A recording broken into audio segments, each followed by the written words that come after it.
Você tem ideia de como a justiça define quem fica com as suas terras, suas propriedades, seus bens quando você faltar?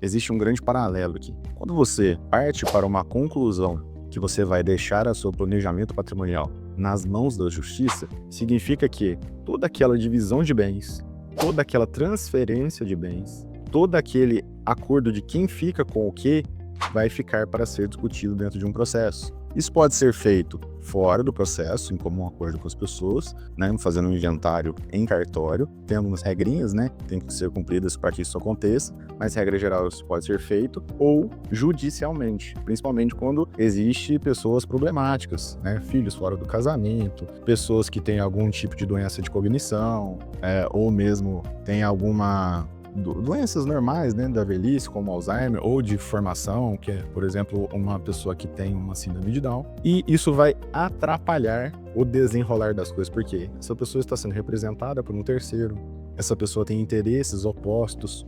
Então, tudo quanto você faz a nível ortodoxo, que é deixa rolar. Quando morrer, eles que se virem, eles que peguem, abrem o inventário, paguem as custas e tudo mais. Esse caminho, ele tem um custo. Esse custo é de aproximadamente 25% de todo o patrimônio. Marcos, como assim? Os impostos não chegam nem perto disso. Mas eu não estou falando de imposto. Eu estou falando em a sua família, num momento delicado de fazer a sucessão, até porque tem prazo para fazer a sucessão. Você não faz a sucessão de acordo com as suas posses no momento que der. Você tem multas por isso. Se você não abre, nos 2 primeiros meses, inclusive, você vai adquirindo multas dali pra frente.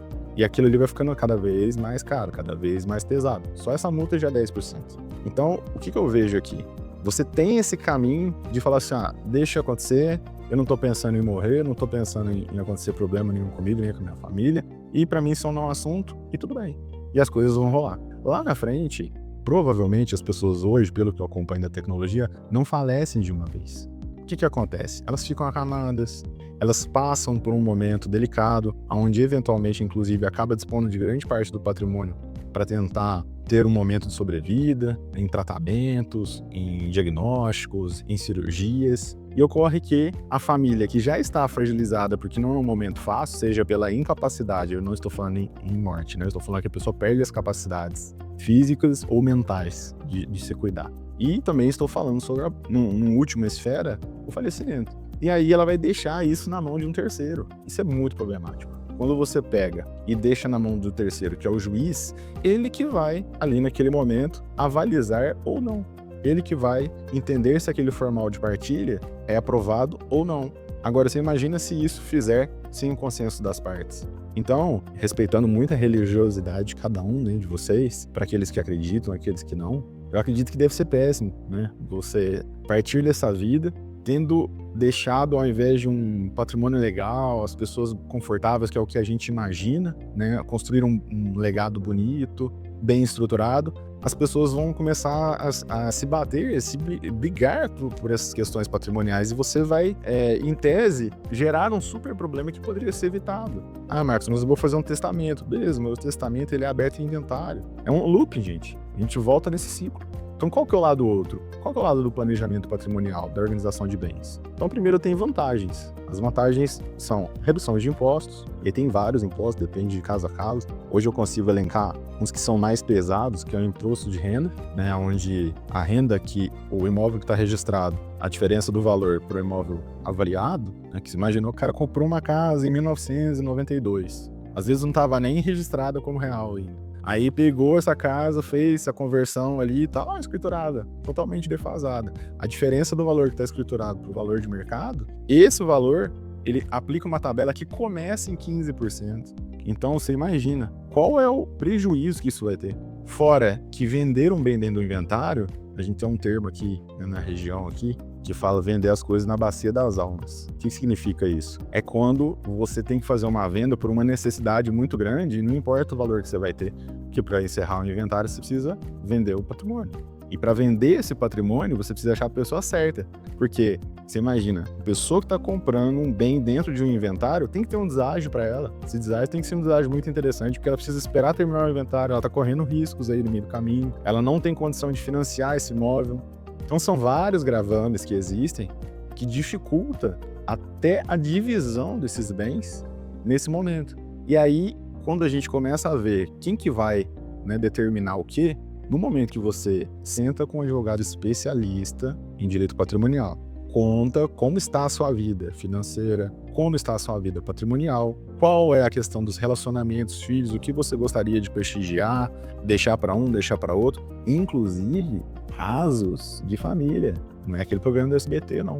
Caso de família aqui é o seguinte: a pessoa às vezes sabe e reconhece que tem um filho fora do relacionamento. Olha que polêmico isso. Ou pretende fazer ali uma vida com a outra pessoa, entendendo que essa pessoa tem um outro relacionamento no passado que não foi resolvido.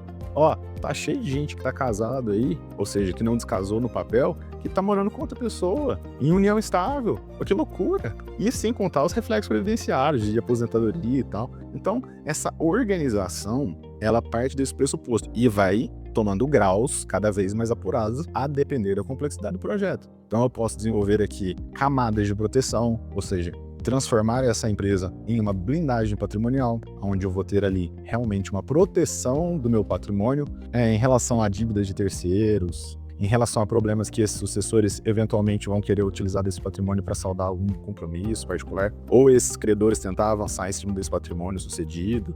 Eu tenho aqui outras acepções, né, a nível de estruturação, como a possibilidade de desenvolver praticamente um testamento dentro desse planejamento sucessório, só que utilizando as ferramentas empresariais, contratos parasociais, desenvolvendo a documentação para que isso aconteça. Então, são mais de 15 anos estudando e aperfeiçoando e aplicando essa experiência com os clientes, para que eu pudesse chegar hoje com muita tranquilidade e dizer o seguinte: não tem como você deixar isso na mão do juiz, na mão de um terceiro, na mão de 5, 6 advogados amanhã, um para cada filho. Isso vai destruir a família, isso vai destruir a vida e o cotidiano de cada um deles. Imagina a sensibilidade de um juiz na hora de começar essas intrigas. Ele quer saber do preto no branco ali. Ele vai fazer uma perrata, vai deixar todo mundo com patrimônio dividido em uma fração ideal e depois amanhã que venda e que se virem para que isso se resolva. E aí, a gente sabe que durante a vida o pai já vai, esse aqui vai ficar pro fulano, esse aqui vai ficar pro Beltrano, ele já vai direcionando, isso não vai acontecer,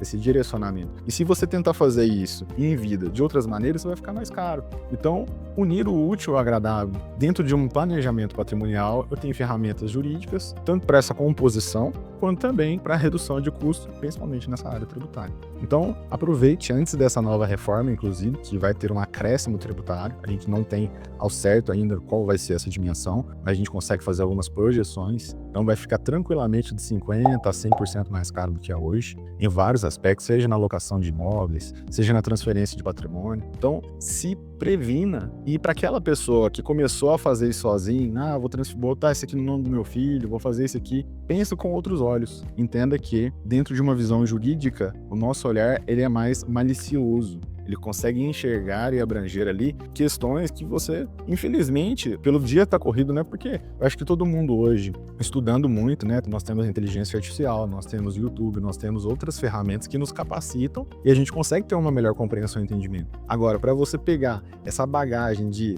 deu certo, deu errado, durante esses 15 anos e traduzir isso no contrato, acredito que hoje, em escritório boutique que nós somos, é um único escritório do Brasil que tem tanta bagagem, tanta experiência para trazer para vocês, nesse sentido, de uma maneira mais heterogênea, seja para grupo patrimonial, seja para grupo empresarial, seja para divisões familiares, seja para questões de gestão e de crise financeira. Então nós temos conhecimento prático para dar esse suporte e fazer com que você realmente consiga construir um planejamento que você merece, um planejamento de primeira linha e principalmente que você não vai fazer 2 vezes. E se você gostou desse conteúdo, siga nosso canal, curta e compartilhe e manda para aquele seu amigo que fala assim: eu vou deixar isso daí para quando eu morrer.